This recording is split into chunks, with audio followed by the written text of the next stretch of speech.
Oui,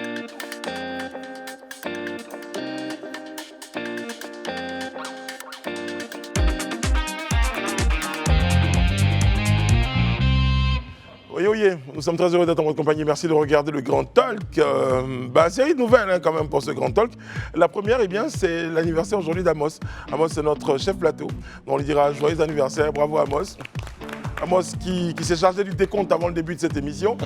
On lui dira plein de bonheur. C'est un garçon très dynamique et voilà, on ne pouvait pas passer sur cette occasion-là et on voulait lui dire tout notre amour. Allez Amos, force à toi frère. Bon, l'autre annonce, les amis, bon, ce sera pour tout à l'heure. Je la garde en exclusivité, c'est pour je la garde, cette annonce. Bonsoir Alain, comment allez-vous? Salam alaikum. Malikou salam Alain. Ça va. Vous avez bien pensé cette salutation. Bonsoir Sarah.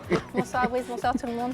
Bonsoir Daouda. Bonsoir Brice, comment tu vas? Ça va très bien. Oui, merci. Élisée, bonsoir, comment allez-vous? Bonsoir Brice, je vais très bien. Et vous-même? Ça va, tout se passe bien, alhamdoulilah, comme on dit. Mieux vaut, se mettre dans le... Tout le monde est musulman, c'est ça? Voilà, c'est ça. Alors ça, c'est extraordinaire quand même. Tous ceux que j'ai rencontrés aujourd'hui avaient une seule envie, c'est de voir, de rechercher donc, et voir le croissant lunaire. Mais moi, il y a quelque chose qui m'a toujours embêté dans cette histoire de recherche de croissant lunaire, c'est qu'il y a un groupe qui jeûne et il y a un autre groupe qui cherche la lune. Eux, ils ne gênent pas. Et ça, c'est la Côte d'Ivoire. C'est ce qui me plaît en Côte d'Ivoire. Ouais. Mon cher, chacun son rôle. On a envie de dire. Bon, la nouvelle, eh bien, les élections municipales et régionales auront lieu le 2 septembre prochain. On va commencer par cette nouvelle-là. C'est le porte-parole du gouvernement, hein, donc M. Amadou Koulibaly, donc, qui évoquait donc la date, arrêtée donc par décret sur proposition de la Commission électorale indépendante. Eh bien, le 2 septembre consacre les élections régionales et municipales. Alors, commentaire sur le choix de la date.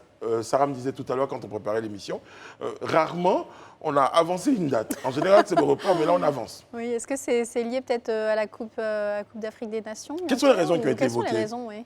Il n'y a pas eu des raisons à proprement dit qui ont été évoquées, mais je pense pour ma part que c'est sûrement la Coupe d'Afrique qu'on va organiser parce qu'il ne faut pas se voiler la face. On sait tous qu'en Côte d'Ivoire ici, chaque fois qu'on dit élection, il y aura forcément des contentieux. Ces contentieux prennent souvent du temps. On ne va pas venir faire un contentieux pendant une compétition où de nombreux pays viennent nous visiter en fait. Alain? Bon, je pense que la date du 2 septembre est la volonté, je pense, du gouvernement. On l'a vu tout à l'heure sur proposition de la CEI. Parce qu'en fait, pour la campagne électorale, les députés, les ministres doivent avoir un peu plus de temps pour faire la campagne. Oui. Et d'ailleurs, si le congrès est convoqué la semaine prochaine, c'est entre autres pour cette raison-là. C'est vrai, on aura le discours sur l'état de la nation par le président de la République, mais il y aura une modification concernant les sessions des députés. Avant la modification constitutionnelle, on était à 2 sessions par an. Qui partaient de septembre-octobre à décembre, et ensuite qui reprenait d'avril à fin juin ou début juillet.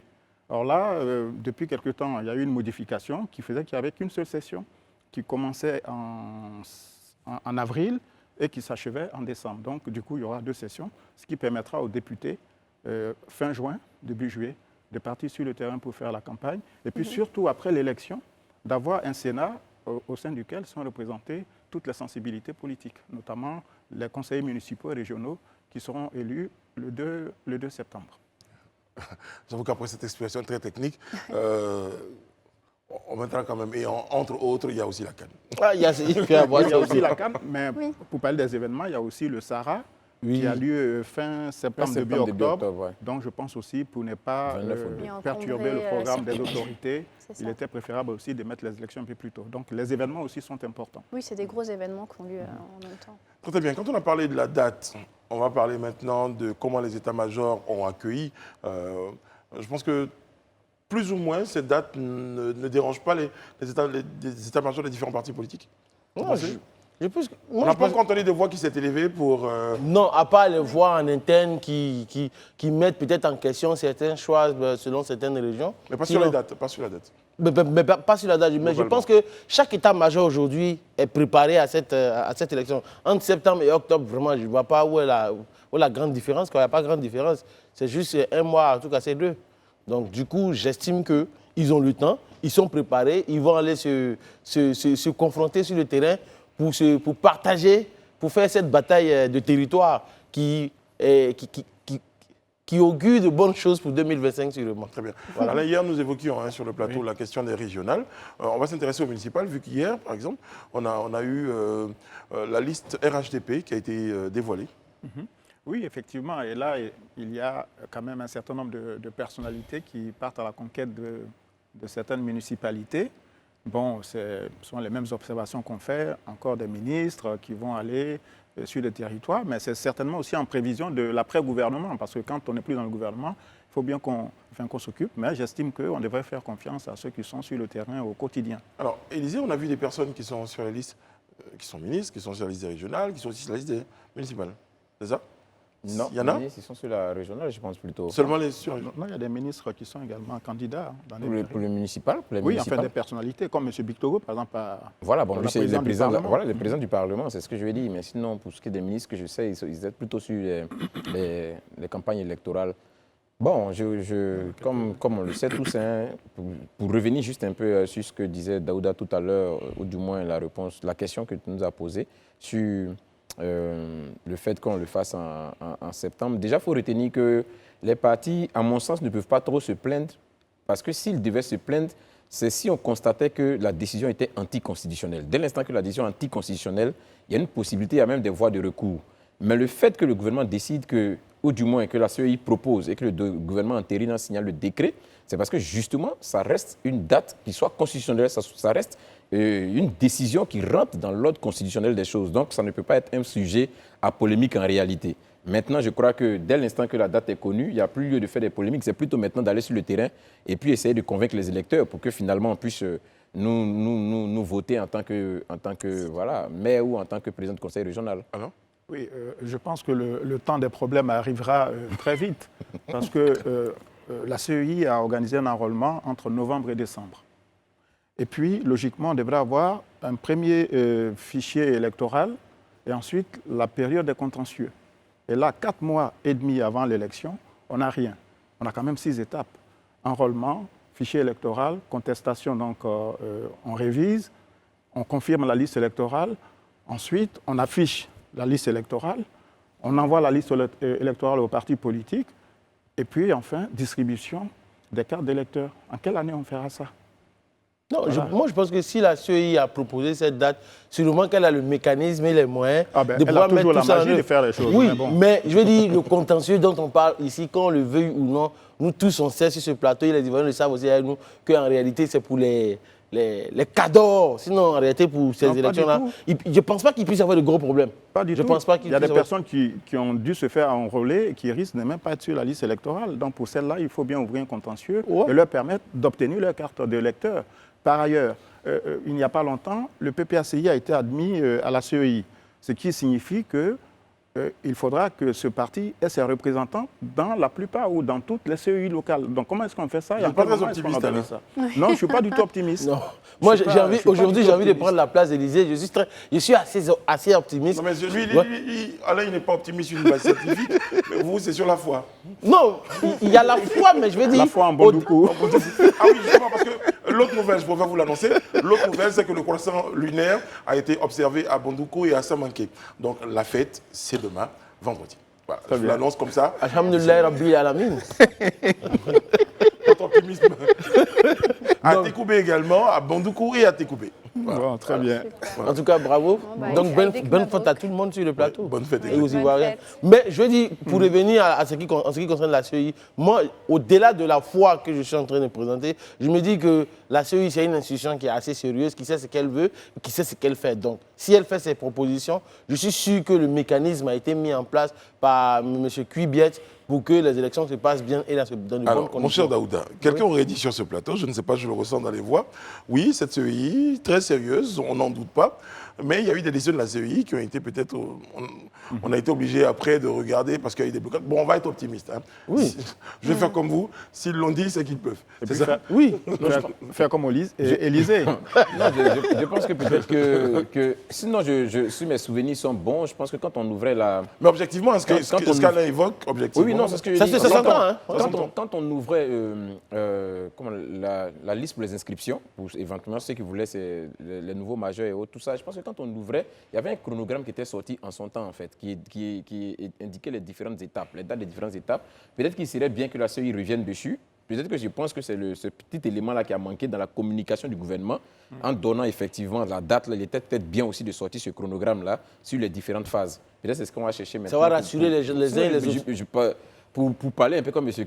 Kuibien, il me souvient, voilà, il me souvient qu'en tout cas, quand on ouvrait la phase des inscriptions sur la liste électorale, il y avait un chronogramme qui l'accompagnait. Maintenant, on va essayer de le ressortir pour voir s'il tient encore, s'il est en train d'être exécuté. Et puis un petit souci, on va parler du dialogue politique, le promoteur est là, on le soutient aussi, mais lors de la phase 5, il avait été question, comment on appelle, de revoir le découpage électoral. C'est ça. Et là, ce n'est pas à 4 mois et demi qu'on va aller redécouper les circonscriptions. Comment est-ce qu'on fait?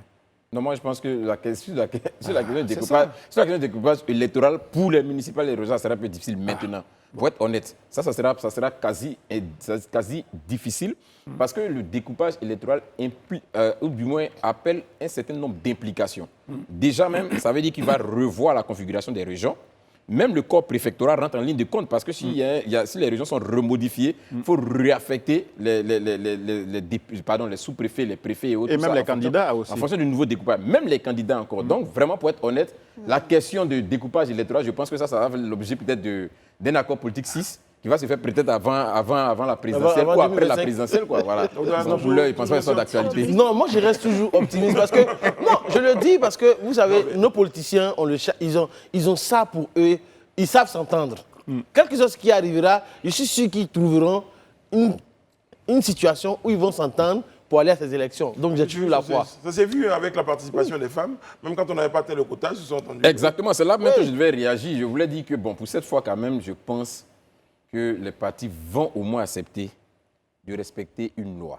Parce que c'est une loi, en fait. C'est pas, on peut pas ruser avec la loi. C'est la loi. On l'a votée. C'est notre devoir de l'appliquer. On a dit qu'on veut 30% de quota de femmes. Vraiment, je pense qu'on prenait cette loi-là, il n'y avait aucun pistolet sur la tempe de quelqu'un, pour une fois au moins qu'on nous montre cette volonté-là de pouvoir mettre en œuvre ce qu'on a librement décidé. Donc on regarde, on attend. Mais est-ce que cette loi les oblige? Bon, je pose une loi. Mais c'est la loi, ça oblige. Donc oui, on te dit une loi. Mais parce que, je veux dire, si aujourd'hui les partis décident de dire, bon, on va à des élections, on va dans une bataille des territoires, je dis, il ne faut pas aussi choisir les femmes parce que ce sont des femmes, donc on les met dedans. Non. Si elle ne peut pas aller mener la bataille, pourquoi mettre cette personne-là, en fait? Daouda, toi et moi, on est d'accord. C'est pourquoi je dis toujours, il est bon de situer le contexte de la prise de cette décision. Cette décision a été prise dans quel contexte? Est-ce qu'on avait un pistolet sur la tempe quand on partait à l'Assemblée voter cette loi? C'est parce qu'ils ont estimé à un certain moment, ces leaders politiques-là, qu'il était bien, pour donner plus de présence des femmes dans le jeu politique, de pouvoir leur accorder ce quota. Et ça a été une loi. Dès l'instant que c'est une loi, on ne tergiverse plus. On l'applique, on ne cherche pas à l'interpréter. Mais cette loi-là, est-ce que ça va? Non, je suis sûre qu'il y a suffisamment de femmes compétentes pour représenter. Je ne pense pas que ce soit un problème. Enfin, en tout cas, je l'espère. Donc... Maintenant, là où il faut peut-être nuancer, parce qu'ils ont parlé de représentativité, on n'a pas dit forcément que la femme devrait être présidente de région. C'est-à-dire, effectivement, on va regarder la liste, de chaque candidat et on verra si le quota est respecté. Le quota est respecté. Une chose est sûre, je crois qu'au-delà de tout, il y avait dans la volonté de l'incitation, quand même, déjà de la part, enfin, pour les partis politiques, d'avoir en leur sein beaucoup de femmes et surtout aussi d'inviter les femmes, comme disait Mme Simone Gbagbo, à s'intéresser à la chose politique. Parce que ce n'est pas une loi coercitive. Mais les femmes s'intéressent à la politique. Oui, il y en a beaucoup. Elles sont nombreuses, à part que souvent elles sont réduites au rôle de cuisinière lors des congrès et autres, alors que ce sont des femmes de pouvoir, des femmes intelligentes qui peuvent apporter quand même beaucoup de choses à notre communauté. Gbagbo, qu'est-ce que vous pensez que quelqu'un peut réduire Simone Gbagbo au rôle de cuisinière? Oui, mais peut-être dans d'autres partis. C'est une exception parmi tant d'autres. Parce que là aussi, comme il le dit, moi je partage effectivement l'avis d'Alain. Je dis toujours qu'il faut qu'on soit cohérent avec nos actions et nos paroles. On dit on veut 30% de femmes, on ne tergiverse plus. Maintenant, on est des humains. On peut se rendre compte que dans l'exécution de cette loi-là, on s'est trompé, ou bien dans la raison des choses, mais on revient et puis on amende la loi et on reprend la loi sur de nouvelles bases. On la réécrit. Mais on ne peut pas laisser des choses comme ça et puis on les viole, mais ce n'est pas normal. Moi, j'estime que je ne vois pas vraiment de violation dans cette loi. Si, quand même. C'est ce que tu penses. Non, mais il y a ce qui est factuel, Daouda. Oui, mais la loi dit qu'il faut 30% de femmes. Oui, mais j'ai l'impression que tu me donnes en disant oui, ils ont violé. C'est une liste qu'on va voter, ce n'est pas une tête qu'on vote. Dans cette liste, est-ce qu'il vient de dire, dans cette liste, est-ce qu'il y a 50% des femmes? Est-ce qu'il y a 30%? C'est ce qu'il faut aller vérifier d'abord pour voir si dans la liste... Les partis politiques eux-mêmes se sont réunis, ils ont même déclaré ne pas avoir pu atteindre ce quota. C'est ça. Quand on dit ça... Bon, quand on dit ça, ça veut dire que les femmes ne s'intéressent pas à la politique. Non, c'est une pas du tout. conclusion rapide. Non, c'est une conclusion dur pour elle active de même. percer, mais ça Mais intéresse peut-être, de plus en mais plus. j'avoue, il ne faut pas faire le jugement. Je pense que cette bataille-là, Élysée, qu'on le veuille, quand on prend une loi, cette loi, en fait, pour que ça mise en application, pour que ça rentre dans la conduite du changement, pour que les gens puissent intégrer, il faut du temps. La loi a été prise quand? Il n'y a pas longtemps. Donc il faut donner du temps à cette loi-là de faire un petit bout de chemin. Vous me connaissez, Daouda, vous Oui, me connaissez. je sais que tu as une franchise. Non, mais c'est même pas ça. Vous me connaissez, je vais caricaturer. Donc, on va dire une loi, celui qui vole. Voilà, on attend On le met en prison. Non, mais il y a- Comme la loi vient juste d'être le temps prise hier, d'incubation, on attend. il y a un temps Non, mais d'incubation. ça, c'est un cas isolé. Mais ça, c'est un cas Une loi, isolé. c'est une loi. Oui, Du une loi, c'est Ralex, une loi. c'est de l'ex. Je sais, une loi, c'est une loi. Mais aujourd'hui, déjà, il faut regarder les faits de façon sociologique. Est-ce qu'en Côte d'Ivoire, les femmes s'intéressent à la politique? Quand tu vois des institutions... non, Mais il y a ça, ça, une ça, il peut différence répondre oui. entre- Non, tu peux pas dire oui comme ça parce que... pourquoi Mais Non, ce tu peux pas débat dire- n'a même Non, plus non, lieu non, d'être. mais Non, par il y a- rapport à mais permettez-moi d'encore une fois citer Mme Gbagbo, Simone et Yves Gbagbo, qui disaient il faut qu'il y ait beaucoup plus de femmes qui s'intéressent à la politique. C'est peut-être ce sur quoi s'appuie Daouda. C'est elle-même Non, qui... mais il y a peut-être- Quand on n'a pas atteint le quota, est-ce que vous pensiez que foncièrement elles dans les sont partis nombreuses. politiques, il y a des gens qui empêchent sont les femmes nombreuses. d'être dans des... Mais c'est possible qu'il y ait des barrières plus importantes pour des femmes dès le départ qui fait qu'on n'atteint pas forcément ce quota, mais ça ne veut pas forcément dire que les femmes ne s'intéressent pas à la politique. Il y a peut-être des choses qui font que c'est peut-être plus difficile pour une femme d'arriver à un poste de représentation et Alors, d'être au gouvernement. J'en connais, moi, qui font de la politique, des femmes de mon âge d'ailleurs. Donc je ne peux Est-ce pas, que je peux vous, pas vous- laisser dire vous que en les faites? femmes... Non, pas du tout. Non, moi, j'en fais pas. Voilà. Élisée Bouloubo l'a dit. De toute façon, il va être d'accord avec vous, Daouda, pour dire que peut-être que pour l'instant, on n'a pas le nombre qu'il faut, mais pour être en conformité avec la loi, il y a des mécanismes. Bien sûr. Par exemple, amender la loi. Pour dire, bon, on va revenir à peut-être 10%. On s'est peut-être précipité, mais vraiment le temps on va pas d'inclure Moi, je pense Ouais, qu'il ne dans faut les pas deux se sens. précipiter. La loi est là, il faut donner du temps à cette loi-là. Mais depuis quand ça existe de donner du temps à une loi? Oui, non, mais si, parce que, regarde, il y a un truc, Brice, tu vas m'écouter, mais qu'on le veuille ou non, dès l'instant que Mme Simone et Yves Gbagbo disent qu'il faut que les femmes s'intéressent à la politique, c'est que quelque part, les femmes ne s'intéressent pas à la politique. Ou bien souvent, même quand elles s'y intéressent, Non. Ouais, non, ça intéresse. même Ou souvent, même peut-être- quand elles s'y intéressent, souvent, Terminé. elles ne veulent pas aller jusqu'à la tête, comme une Simone et Yves Gbagbo, comme un Red Jagui Dabaté, ou bien comme une Candia Camara. Elles préfèrent rester en milieu de liste. Non, Je termine. je suis pas Je vais aller... Non, mais je vais- il termine. Voilà. S'il ne termine pas, on ne peut pas comprendre. Vous ne pouvez pas comprendre. On Vous parlez te comme laisse quelqu'un laisser sur le plateau. dire. Voilà. Mais, je vais dire, quel que soit ce qui arrivera, un jour viendra forcément, les femmes vont commencer à s'intéresser, elles auront la compétence forcément pour atteindre ces niveaux. Et c'est là qu'Élysée, Moi, je dis et je répète, une république est régie par des lois. Quand on prend des lois, c'est parce qu'on estime que ces lois-là vont contribuer À aider. à faire avancer la République. On ne prend pas des lois juste pour des questions de fun ou bien parce qu'on veut faire plaisir à autrui. Mais on prend des lois parce qu'on estime que ça va contribuer à doper, à booster la vie de la nation. Merci. On s'est assis à l'hémicycle. On a décidé, on a voté que désormais, il faut 30% de représentation des femmes dans les activités politiques, même pour les élections, sur les candidatures. Il faut qu'on ait Mais 30% si on n'atteint des pas femmes. le permettez-moi quota. une petite Attends que parenthèse. Permettez-moi une parenthèse. Oui, vas-y. Les gens qui ont voté cette loi, certainement, qui se sont basés sur des études. Mais bien sûr, c'est quand même des députés, c'est les représentants de la nation. Donc, on finissait de voter une telle loi. Toute la prochaine étape, là, ce n'est pas juste de l'interpréter, la prochaine étape, c'est de l'appliquer. Oui. Donc, on l'applique. Maintenant, comme je le dis, on est des humains. On peut, dans une circonstance, avoir apprécié notre application aujourd'hui au regard du contexte n'est pas la bonne. On peut dire, OK, on est peut-être allé un peu vite en besogne, ou bien on a pris une loi qui aujourd'hui montre ses limites, mais on a des mécanismes. On revient, on s'assoit, on amende la loi, on la met en fonction, sous la norme actuellement du contexte, et puis on évolue. Mais on ne alors peut pas on laisser cherche- les choses comme ça, et puis on les viole, on avance. Moi, on les viole, c'est ce on- mot-là qui me Ou gêne. alors- Quand tu parles de viol, déjà, dès l'instant que... ce mot-là me gêne, Élysée. Dès l'instant qu'ils ont mis la loi, tu as dit c'est pour aider, pour contribuer à quelque chose. Donc, ça veut dire que toi et moi, en tant qu'hommes des médias, toutes ces personnes qui sont dans le domaine des femmes, on doit encourager, former les femmes à aller, à prendre le devant des choses. Parce qu'il ne faut pas oublier un principe. On est en Côte d'Ivoire, on a une sociologie en Côte d'Ivoire ici, où le patriarcat et la phallocratie ont encore de beaux jours devant elle, donc devant lui. Donc il faut aider ces femmes-là. Pourquoi est-ce que Mme Simone Gbagbo dit le quota n'est pas atteint? Mais c'est parce qu'elles n'y sont pas. C'est aussi simple que bonjour. Hein. Non, On ne va pas pense faire un dessin pour Ça ça. aura dit quelque chose. Oui, Allez-y, juste Sarah. pour les 30%, déjà, ce n'est pas un chiffre qui sort de nulle part. Hein. Dans tous Voilà. les projets de financement, aujourd'hui, les grands projets de financement financés par les banques multilatérales de développement, etc., c'est 30% à 40% minimum. Il faut que les programmes bénéficient aux femmes. On cherche à atteindre l'égalité entre les hommes et les femmes. Donc venir et régresser et se dire « Oh, 30%, on ne l'a pas atteint, donc on réduit ça à 10 », non. Ce qu'il faut se dire, c'est pourquoi on ne l'a pas atteint, quelles sont les solutions, quels sont les outils qu'on doit déployer Merci pour beaucoup, atteindre Sarah. cet objectif. Parce que c'est quand même... On peut Sauf pas revoir que, la loi. Pour l'instant, on a une loi. Mais il y a un manque de volonté, c'est tout. Pour l'instant, il y a une loi. Et quand une loi est là et qu'on ne l'applique pas en bon français, c'est quoi? C'est pas On un la viol en tout viole. cas. Non, mais ça le dépend Non, on n'a comment pas elle est atteint le rédigée, quota. si c'est un minimum, si c'est un max. Enfin, je sais pas. En tout cas, on ne peut pas régresser, se redire, OK, on n'a pas atteint 30% Donc, cette on va fois-ci, revoir la donc on va loi. les Non, mais c'est une redescendre, manière de je l'ai dit. parler pour dire, bon, si ce n'est pas pour appliquer la loi, autant l'ignorer. Voilà, il Non, on faut ne peut juste- pas Mais on ignorer peut cette aider, loi. En on tant peut que femme, je aider, ne peux pas on vous peut laisser aider. dire Non, ça. non, mais Sarah, moi je comprends ce que tu dis, mais en même temps, je t'explique. Ou du moins, je m'explique. Si, effectivement, on ne peut pas revenir, on estime qu'on ne peut pas régresser, parce qu'aujourd'hui, on a quand même des exigences par rapport aux bailleurs internationaux, par rapport à tous ceux-là qui nous aident et tout ça, qui décident qu'il y ait 30% de femmes dans tout ce qu'on fait Oui. pour pouvoir bénéficier du financement. Je suis d'avis.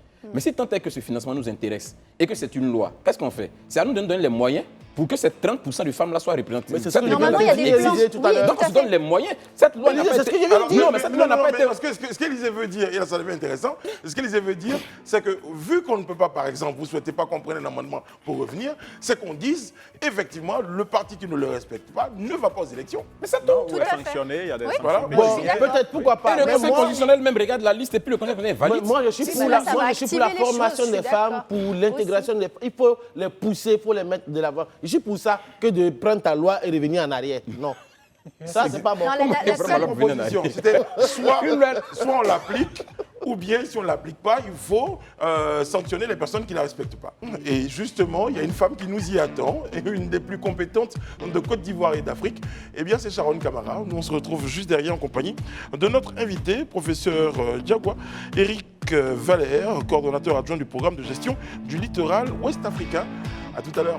Nous sommes de retour sur le plateau du Grand Talk pour la deuxième et dernière partie de notre rendez-vous en compagnie d'Élysée Bologue, de Daouda Koulibaly, Sa Majesté Daouda Koulibaly, de la magnifique insister Sarah, ouais, j'insiste, rassurez-vous, et de M. Alain Toussaint. Nous a rejoint sur le plateau notre invité, je vous le disais, professeur Diagwa, Éric Valère. Vous êtes coordonnateur adjoint du programme gestion du littoral ouest africain. C'est cela. Bonsoir, merci d'être sur notre plateau, Bonsoir. professeur. Professeur, on va commencer par une question. On fait ça, ça devient une tradition dans le fonctionnement. On parle de littoral. Qu'est-ce que c'est qu'un littoral, professeur? Alors, le littoral, en fait, c'est la bande de terre qui est entre la terre et la mer. Voilà, de façon simple. Très bien. Cette bande de terre, c'est délimité. On dit bande parce qu'il y a une limite entre terre et océan. Très, très bien. Et vous, votre programme permet la gestion de ce littoral C'est ça. en Côte d'Ivoire et au-delà. Donc, En Côte d'Ivoire, ça va donc de la frontière avec le Libéria jusqu'à la frontière avec le Ghana. d'accord. Voilà. Qu'est-ce qui menace ce littoral? D'abord, les activités anthropiques, nos activités, la construction de ports, les hôtels que nous construisons, en fait, les stations de sable, tout ce que nous faisons en fait dans la zone. Vous voyez qu'on déverse tout ce qui est ordures dedans. Donc, vraiment, on a besoin d'une gestion en fait, de cette zone-là. À part ce qui est polluant, donc ordure, le littoral, on construit des hôtels. J'ai même envie de dire ça, c'était une bonne nouvelle. Oui, on construit des hôtels, mais bon, il faut savoir comment construire les hôtels, où il faut construire les hôtels, parce qu'il y a quand même une limite. On dit au niveau donc, de l'océan, il faut construire à 100 mètres. La lagune, c'est 25 mètres. Mais bon, à un moment donné, on se rend compte que les gens ont construit, et puis bon, la mer, comme la mer évolue et ça avance, donc les gens se sont retrouvés donc, au bord de la mer et tout ça. Donc ça menace tous les hôtels. Mais ce littoral nous protège de quoi? Quel est son avantage globalement, professeur? Mais c'est un avantage. Alors, dites-nous. Avoir la zone côtière. On voit qu'en fait, la zone côtière, c'est tout ce qui est d'abord transport maritime. Tout ce qui est transport maritime, tout ce qui est vraiment tourisme, tout ce qui est vraiment... de façon générale, en fait, cette zone, c'est une zone qui Protéger la pêche aussi. qui présente en fait une diversité biologique très, très importante. On parle par exemple comment on appelle ça, de zones humides. la zone humide. Donc, cette zone humide, c'est une zone où on a tout ce qui est espèces, les tortues, les oiseaux, vraiment tout ce qu'il faut en fait pour qu'il y ait du tourisme en fait. Très bien. Voilà. Aujourd'hui, tout à l'heure, vous parliez d'érosion côtière et autres. Mais pour vous, votre organisation, dont vous êtes le coordonnateur, qu'est-ce que vous faites concrètement aujourd'hui pour protéger ce littoral-là, pour ne pas qu'on soit confronté à cette érosion? Parce que c'est qu'à Jacquesville, il y en a déjà. C'est ça. À Bassam, Il y en a, ça on en devient parle très pas. visible. Oui. San Pedro, c'est la même chose. Qu'est-ce que vous faites concrètement? Alors, concrètement, il faut dire que le projet Waka est né en 2018, hein, mais avant cela, il y a déjà le suivi. Le suivi donc, en fait, de cette zone-là qui est fait par le Centre de recherche océanologique. Voilà, je crois que c'est le centre au niveau donc, du port. Voilà, donc il faut suivre en fait, l'évolution donc, du trait de côte et savoir exactement quelle sera en fait son avancée.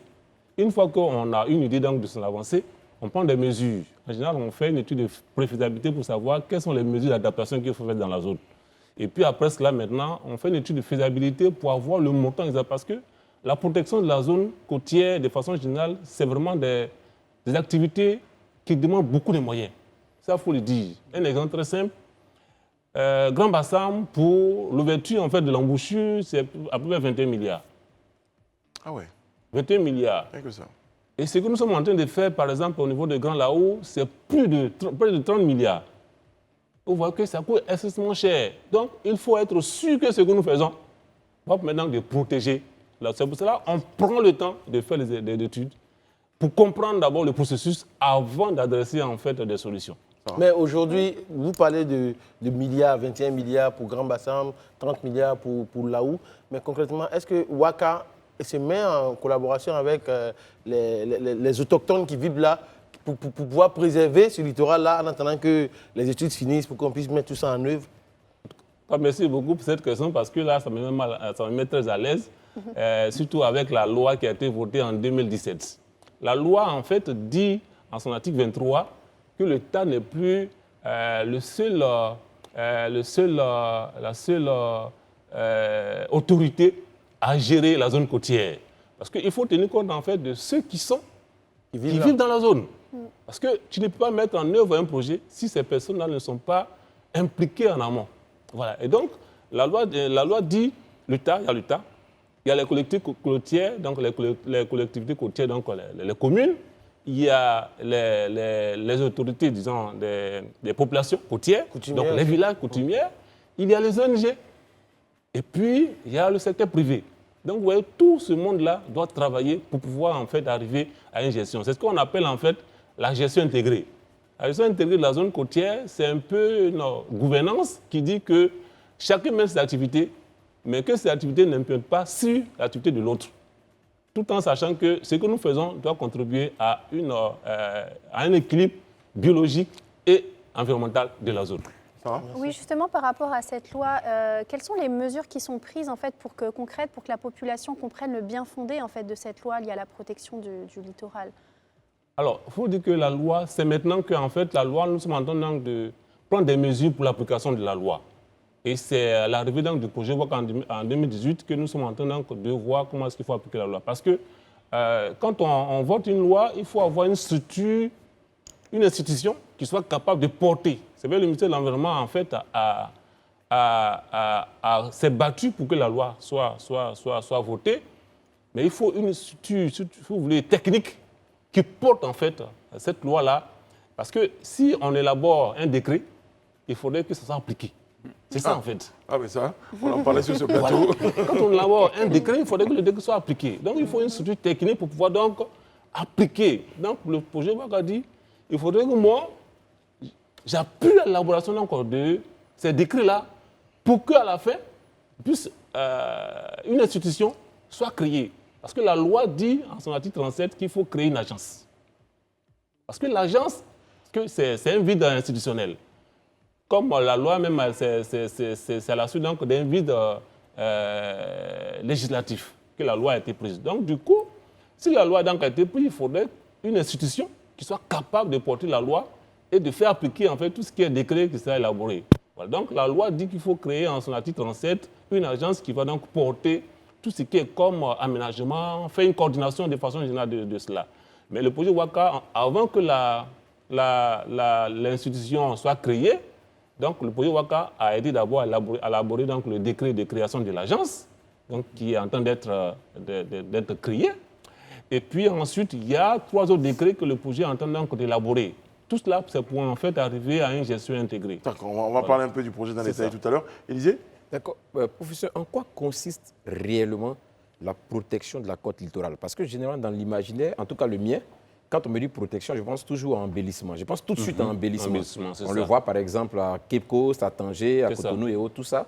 Et même on tente de le faire au niveau de Port-Boué. Mais est-ce que la protection du littoral équivaut à l'embellissement du littoral? En quoi cela consiste réellement?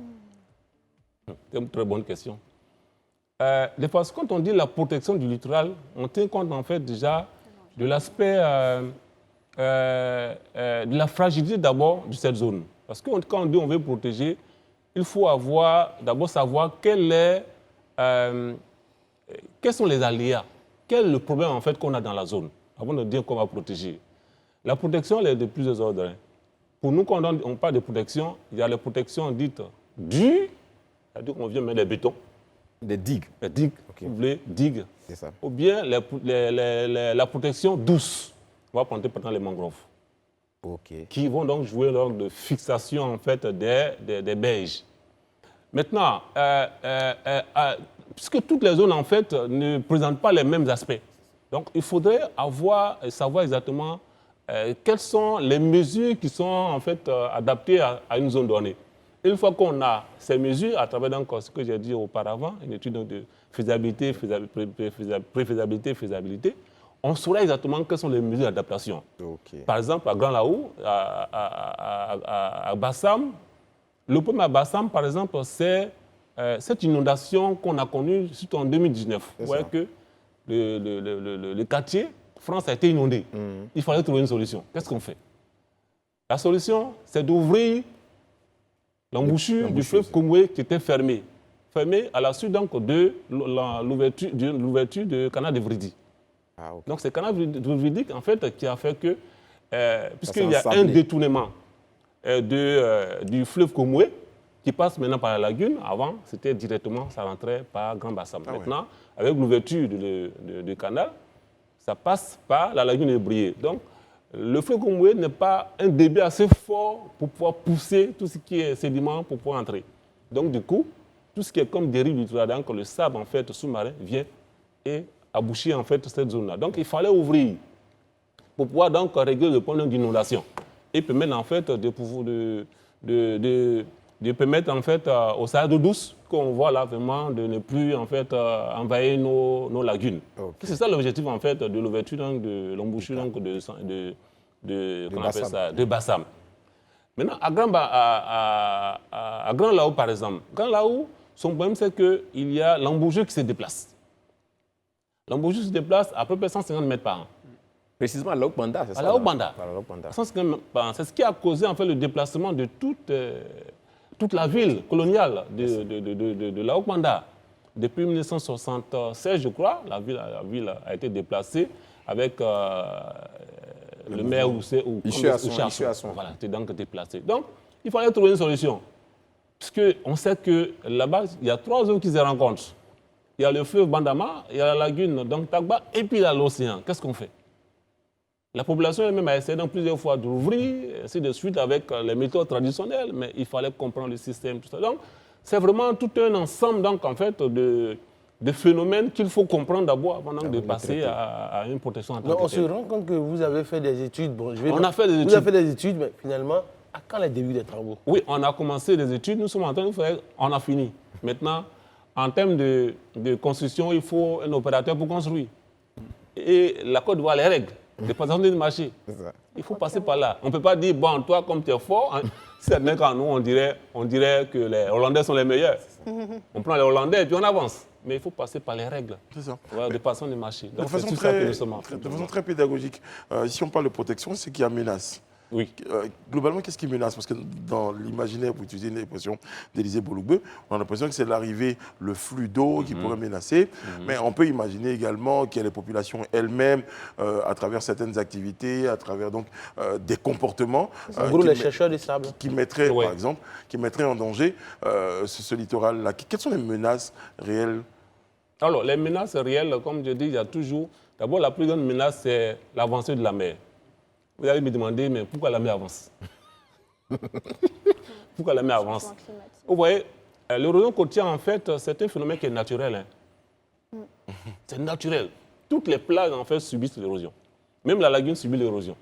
Mais, Ah oui, on a vu avec... oui, la lagune, il y a l'érosion. Mais ce n'est pas plateau, assez là, oui, fort c'est par rapport, en fait, Est-ce qu'elle à n'est ce pas que nous accélérée recevons. par rapport Voilà, à... justement, avec les changements climatiques, c'est accéléré.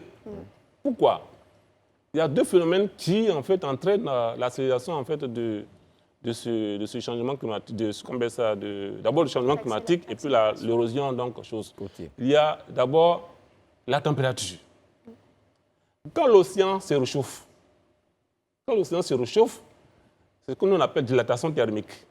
Donc, vous voyez un exemple très simple. Quand vous mettez une marmite d'eau au feu, ça bout. Ça bout. Et donc, vous voyez que là, on a l'impression qu'en fait, tout ce qui est, il n'y a plus d'eau dans la marmite que ce que vous avez mis au départ. Voilà, c'est simplement parce que c'est chaud. Donc, les molécules, en fait, augmentent. Et quand ça augmente, vous voyez que ça prend de l'espace. Ok. Voilà, donc, ça avance. Deuxièmement, c'est la fonte des calottes glaciaires. Voilà. Ce n'est pas, en fait, la glace dans l'eau qui fait augmenter, mais c'est la glace, en fait, qui est sur la terre, qui fond et qui rentre dans l'eau. Et qui augmente. C'est comme, par exemple, un fleuve qui est là. Et quand il pleut beaucoup, vous voyez que ça augmente le fleuve. Cru. Voilà, cru. En fait, c'est ça. Donc, c'est tous ces phénomènes-là, en fait, qui, combinés, augmentent, en fait, le niveau de la mer. Et donc, On va dire que ça, c'est les phénomènes naturels. C'est la naturelle. Mais avec les changements climatiques, ça avance. C'est ça. Mais nous aussi, on contribue, en fait, à faire avancer. C'est ça. Avec le sable qu'on prend, comportements, avec nos habitudes. Même les ports que nous construisons. Puisqu'on construit les ports sans tenir compte, en fait, la plupart des ports ont été construits sans vraiment tenir compte du fait qu'il allait avoir, en fait, une augmentation du niveau de la mer. Donc, on a construit les ports sans vraiment prendre des mesures. Et c'est maintenant qu'on se rend compte qu'il faut maintenant, avant de construire les ports, il faut vraiment faire une étude pour voir exactement est-ce que là où on construit, on ne doit pas dans des problèmes, ainsi de suite. Wow. Donc, il y a beaucoup de choses à faire disons, pour protéger cette zone. Voilà. Est-ce que vous avez une estimation de ce que coûte l'érosion côtière aux économies des pays de la sous-région? Donc, impact économique, impact social, parce que les populations peuvent être amenées à quitter leur lieu de vie, et puis impact culturel, puisque en partant, elles laissent quand même derrière elles un passé, une histoire. Comment est-ce que tout cela est évalué par votre institution? En 2017, il y a eu une étude, en fait, au niveau de la Banque mondiale. La Banque mondiale a fait une étude. Côte d'Ivoire, je crois le Bénin et le Togo. Et l'étude a montré que c'est 4% du PIB des pays. Ah, quand même, hein. C'est beaucoup, en fait. Oui, c'est beaucoup. 400 Parce que ça a un millions impact de sur la dollars, pêche. c'est beaucoup, en fait, pour ces pays-là. Milliards. Pardon, de dollars. Donc, c'est beaucoup. Et donc, si on tient compte de ça, et quand on voit qu'au niveau donc, culturel, on a nos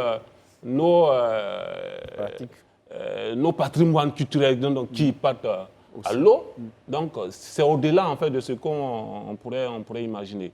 Et c'est pour cela qu'on s'est dit qu'il ne faudrait pas attendre, il faut être maintenant actif. Il faut prendre des actions. Maintenant, il ne faut pas attendre. Parce que, oui, allez-y, pardon. voilà, plus on attend, et plus ça devient encore plus cher.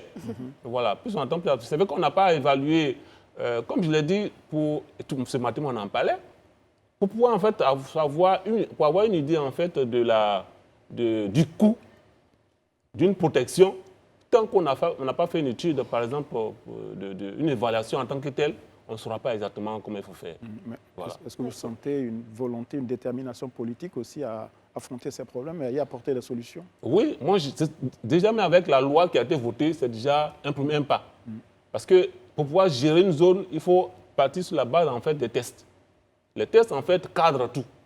Et après, maintenant, il y a des actions en tant que telles pour pouvoir le gérer. Et avec le projet WACA, qui a été donc, initié donc, par le gouvernement ivoirien et la banque, je pense que c'est vraiment une avancée dans la prise en compte des choses. Oui, une question rapide, comme on parle justement de l'impact sur l'économie. Quel est l'impact de cette loi sur le niveau de pêche qui aujourd'hui, il me semble, est quand même limité, il y a des quotas à respecter. Quel sera en fait l'impact, je l'espère, positif sur les niveaux de pêche en fait? Sur la Parce qu'il y en a pêche et beaucoup sur la pêche. Sur la pêche et le tourisme aussi, c'est-à-dire de Ah façon oui, générale mais sur l'économie bleue. Effectivement. Effectivement, ouais, je prends un exemple très simple. Des fois, vous voyez que les stocks halieutiques, en fait, les poissons de façon générale ont une dynamique qui part du fleuve ou bien des lagunes vers l'océan. Donc les poissons viennent pondre dans la lagune ou bien dans le fleuve et repartent. Quand vous avez par exemple ces zones-là, ces embouchures qui sont ensablées, il n'y a pas donc de flux entre les poissons, entre la lagune et la mer. Donc du coup, il n'y a pas renouvellement du stock. C'est ça. Et donc là, s'il n'y a pas renouvellement du stock, C'est limité. c'est qu'il y a une limite en fait dans... voilà. Donc, si on arrive donc à régler ces problèmes-là, soit à désensabler les zones, du fait qu'il y a donc des flux, la dynamique entre des poissons entre les deux eaux, ça permet donc de renouveler les stocks halieutiques et tout ça. Et puis une autre aussi, c'est que compte tenu de l'érosion, ça fait que la population a du mal en fait à stationner ou bien sûr à embarquer. Parce qu'il n'y a pas de zone stable en fait pour maintenant d'embarquer. Donc, c'est de régler tous ces problèmes-là. Une fois que c'est réglé, ils pourront facilement mener des activités. C'est pour cela, nous, quand on parle donc de l'érosion côtière résiliente des populations, derrière, il y a tout ce qui est comme activité génératrice de revenus qu'il faut apporter à la population pour lui permettre en fait de rebondir. Parce que quand vous allez à Grand Lao, par exemple, les populations, mais pratiquement non. C'est-à-dire qu'il y a la pauvreté qui s'est installée. C'est incroyable. Compte tenu du fait qu'elle n'arrive plus à aller à la pêche, à travailler. À travailler, oui. La pauvreté s'est installée. Mais que faire? En même temps qu'on a dit, ne coupez plus les mangroves qui peuvent vous aider à préserver vos ressources, puisque les poissons vont loger dans les mangroves. C'est les frayères. C'est là que les poissons font les nids et tout ça. Quand vous les coupez, les poissons ne viendront plus. Donc, quand vous dites à la population, on ne les coupe plus. Qu'est-ce que vous les donnez en retour? C'est un vrai sujet, hein, Voilà. c'est le cas de le Qu'est-ce que vous dire. les donnez en retour? Donc, il faut vraiment apporter des solutions alternatives pour les gens de comprendre d'abord, leur montrer non seulement comment on appelle ça, le danger, mais aussi les responsabilités. Très bien. Voilà. Et l'impact Professeur, sur le tourisme aussi. Oui, si le tourisme est fou, Professeur tout ça, voilà. Valère Éric Diagoua, merci d'avoir été sur notre plateau. Merci beaucoup. Pour nous instruire un peu sur cette question. Et on espère que les travaux vont démarrer très bientôt. Oui, Très, très bien. cette année sera démarrée. Très bien. Merci d'avoir été sur notre plateau. Merci Alain, merci Élisée, merci Daouda, merci Sarah. On vous donne rendez-vous demain pour un autre numéro du Grand Talk. Et puis on dira encore une fois, Daouda, bonne fête demain. Bonne fête de l'Aïd el-Fitr. Très bien. C'est bien ça, Sarah? Être Moubarak, oui, c'est ça. Demain, on guérit sur vous qui Merci, bonne fête. Merci.